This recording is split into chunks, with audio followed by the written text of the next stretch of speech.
राजधानी दिल्ली के मतदाता नोटा का बटन दबाने में पीछे नहीं रहे। 70 विधानसभाओं पर 699 प्रत्याशी अपनी किस्मत आजमा रहे थे।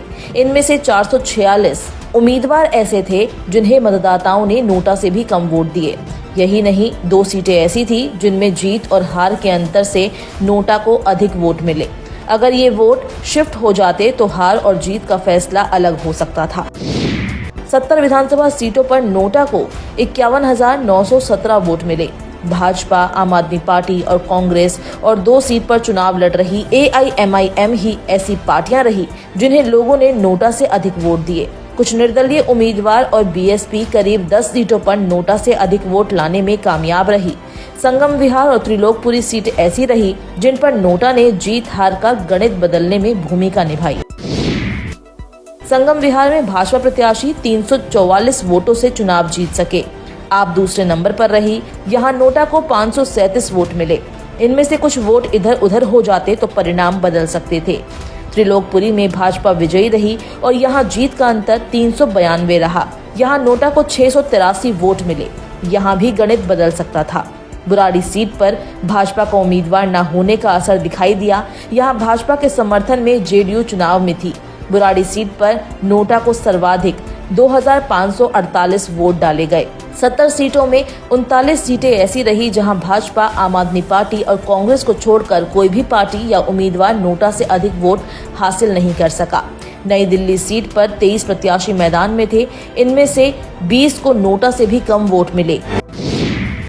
इसी तरह नजफगढ़ में 9 प्रत्याशी मैदान में थे, 6 को नोटा से कम वोट मिले। लोकसभा चुनाव के साथ हरियाणा में कई एजेंसियों के एग्जिट पोल गलत साबित हुए थे। इसके बाद से एग्जिट पोल की साख खतरे में थी। लेकिन दिल्ली विधानसभा चुनाव के नतीजों ने कई एजेंसियों के पोल की साख बचा ली। दिल्ली विधानसभा चुनाव को लेकर करीब 15 एजेंसियों ने एग्जिट पोल किए थे। इनमें से 4 में आम आदमी पार्टी की सरकार का अनुमान जताया था, जबकि 11 ने भाजपा की सरकार बनने का पूर्वानुमान दिया था। इन 11 एजेंसियों के पोल सही साबित हुए।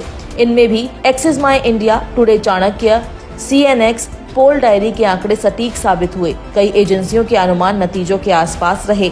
इन पोल में अरविंद केजरीवाल को मुख्यमंत्री के रूप में पहली पसंद बताया गया था। करीब 33% लोग उन्हें मुख्यमंत्री के रूप में देखना चाहते थे, लेकिन अरविंद केजरीवाल अपनी ही सीट से चुनाव हार गए। दिल्ली के पूर्व मुख्यमंत्री और आम आदमी पार्टी के राष्ट्रीय संयोजक अरविंद केजरीवाल ने दिल्ली विधानसभा चुनाव में अपनी पार्टी की हार स्वीकार कर ली है। एक वीडियो संदेश में उन्होंने कहा, जनता का फैसला सर माथे पर। हम पूरी विनम्रता से अपनी हार स्वीकार करते हैं। मैं बीजेपी को बधाई देता हूं और उम्मीद करता हूं कि जनता ने जिन उम्मीदों के साथ उन्हें चुना है वो उन उम्मीदों को पूरा करेंगे। जनता का जो भी निर्णय है, जनता का जो भी फैसला है, उसे हम पूरी विनम्रता के साथ स्वीकार करते हैं। जनता का निर्णय सर माथे पर।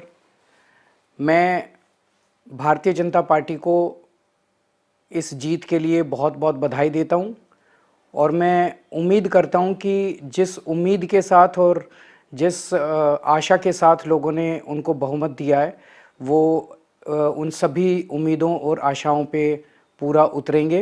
केजरीवाल ने आगे कहा, जनता ने हमें 10 सालों तक जो मौका दिया उसमें हमने काफी काम करने की कोशिश की। शिक्षा, स्वास्थ्य, पानी और इंफ्रास्ट्रक्चर को बेहतर करने की कोशिश की। हम आगे भी जनता के लिए काम करते रहेंगे और रचनात्मक विपक्ष की भूमिका निभाएंगे। हमने पिछले 10 साल में जनता ने जो मौका दिया हमें, उन 10 सालों में हमने बहुत सारे काम किए। शिक्षा के क्षेत्र में, स्वास्थ्य के क्षेत्र में, पानी के क्षेत्र में, बिजली के क्षेत्र में और भी अलग अलग तरीके से लोगों को राहत पहुंचाने की कोशिश की उनकी ज़िंदगी में। और दिल्ली के इंफ्रास्ट्रक्चर को भी हमने सुधारने की कोशिश की। अब जो जनता ने हमें निर्णय दिया है, हम न केवल एक कंस्ट्रक्टिव ऑपोजिशन का रोल निभाएंगे, बल्कि हम समाज सेवा, जनता के सुख दुख में काम आना, व्यक्तिगत तौर पे जिसको भी जो ज़रूरत होगी, हम लोगों के सुख दुख में हमेशा काम आएंगे। क्योंकि हम राजनीति में कोई सत्ता के लिए नहीं आए, हम राजनीति को एक ज़रिया मानते हैं जिसके ज़रिए जनता की सेवा की जा सके, जिसके ज़रिए लोगों के सुख दुख में काम आया जा सके। अगर आप ये वीडियो YouTube पर देख रहे हैं तो हमारे चैनल को सब्सक्राइब करें और बेल आइकन को दबाना ना भूलें। अगर आप Facebook पर ये वीडियो देख रहे हैं तो हमारे पेज को लाइक करें।